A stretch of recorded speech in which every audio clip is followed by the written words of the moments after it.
So, what do we have here today? This is the stock from my Savage Axis 270. I'll be doing a video about that later on. It seems to be dipped, or it comes from the factory this way. Not entirely sure.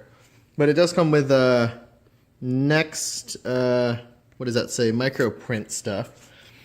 I don't really like this. I'm not a real tree or oak, whatever this is called, camo kind of person. Come on, camera, focus in.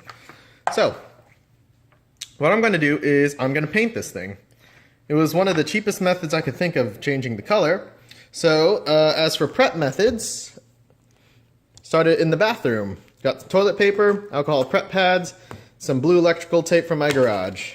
What I'm going to do is I'm going to wipe this whole thing down with alcohol just to get stuff off of it, and I'm going to prep all the surfaces that I don't want to get paint on. Also, guys, this comes, it's with a magazine. It's a detachable magazine.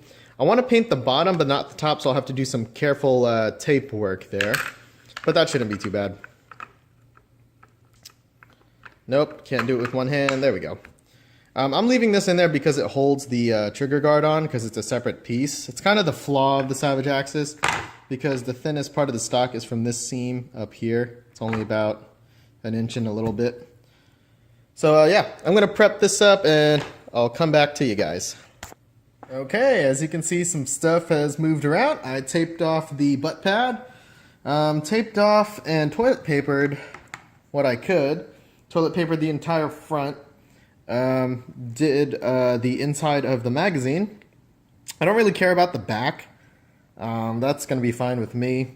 I couldn't figure out a way to cover this red bead though. It's a lot smaller than it looks on camera, and I couldn't really get a piece of tape in there that would stick anyway. So I think I'm going to end up painting over that using some red nail polish or something to recolor that red.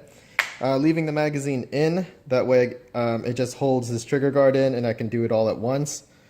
So yeah, alright, let's get to it. I'm out here with my Rustoleum primer paint. I chose black.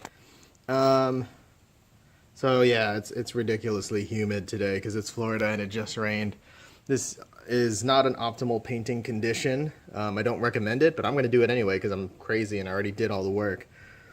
So yeah, let's just see how it goes. Okay guys, it's pretty much drying in the grip portion there. So you can see it's a matte black rather than the shiny black, because if I'm doing camo colors, or machines in general, I do like matte colors. The wind played an issue, but I think I got most of this side. Actually, I did miss a spot right there. Can you see it? You can see right through it. So I'm just gonna hit it real quick. There we go. Nothing fancy at all. And I'm going to let this side dry and do the other side in a little bit. I just realized I can also do the detachable trigger guard. I'm going to wait a little bit to do the magazine. But while I'm waiting for this to dry, I can do this. The key here, guys, is light coats and then build it up. So actually what I think I'm going to do is lay it down this way. That way I can get all angles. At least until I have to flip it. How easy is that? Let's try and hit this again.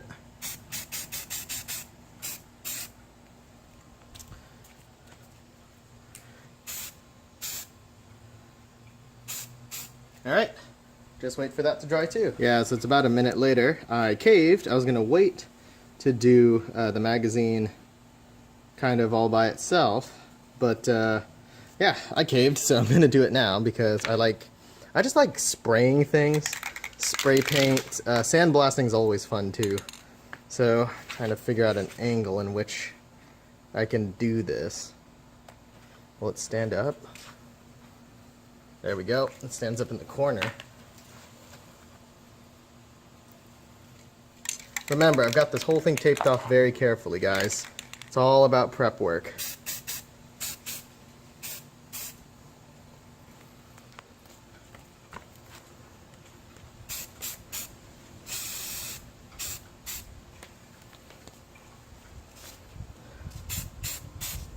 There we go. And now we wait. All three pieces right So there. the primer, black primer, dried. I'm just going to hit the other side of the rifle stock.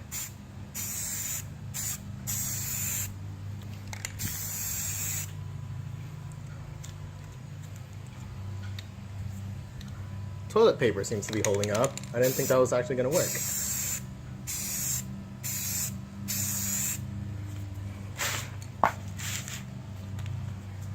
Oh no, I moved it.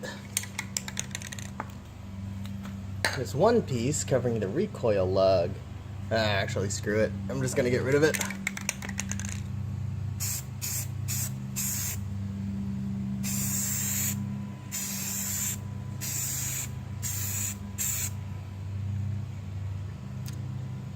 There we go.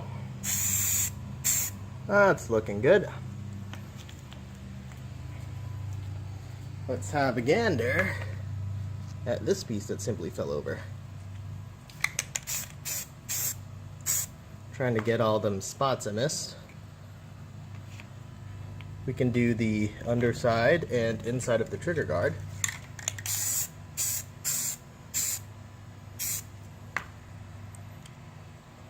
I really don't know what I'm doing, but hopefully this works. I mean, I have done a bunch of bikes and stuff, but I think this method will work all right. Okay, boys and girls, I'm going to hit it with this Army Green. It's a lighter green than the Deep Forest Green that I usually use. And that's because I watched a YouTube channel that said a lot of people do camo too dark.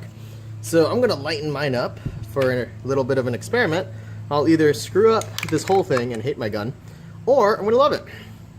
50-50 shot, right?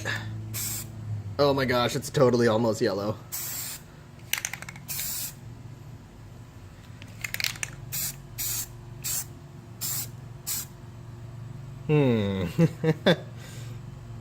We'll see what that looks like when that dries. I kind of want to leave the magazine black, actually. I kind of like it as a black. So I think I'm going to leave that alone. As for the rifle, is it dry enough for me to handle? Gotta do this gently. I think that will be doable. Just gonna hit the front, work my way back.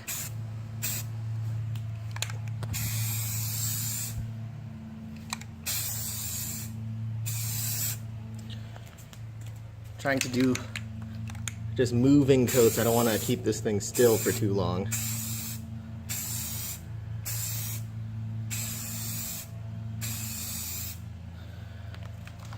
Does that look like an army green to you? This is like army toy green.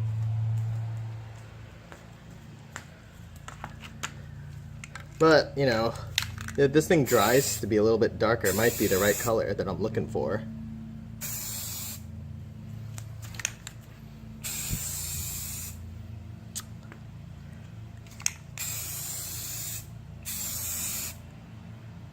There we go, I think. Oh, missed the front. Ta-da! So, I guess I'm gonna have to let all this dry. It looks really bright on camera, actually. It's way brighter on camera than it is in real life. Looks like radioactive Hulk green, almost. Okay, so what do we have here? We've got a semi-finished stock. I'm not completely done with this yet. This is just gonna be part one of this video series. Pretty much, I had to redo this because I touched it like an idiot. So that's gonna sit here for a while, but you can see why I chose a toilet paper roll and not just a box of paper towels. First of all, you get all this toilet paper to use to clog any pores, which, I mean, it kind of showed up weird, if you can see it on camera. It sort of saved the paint from getting in there, but then again, it looks different than the outside of the actual stock. I don't know if I'll just paint the inside of it the same color or what, but we'll see about that. I did paint the recoil lug, though. Will that hurt my accuracy? I don't know. We'll just have to see. I also painted over the red bead, so I'll have to turn that red again as well. But for now, nothing else of any painted part of the rifle anyway.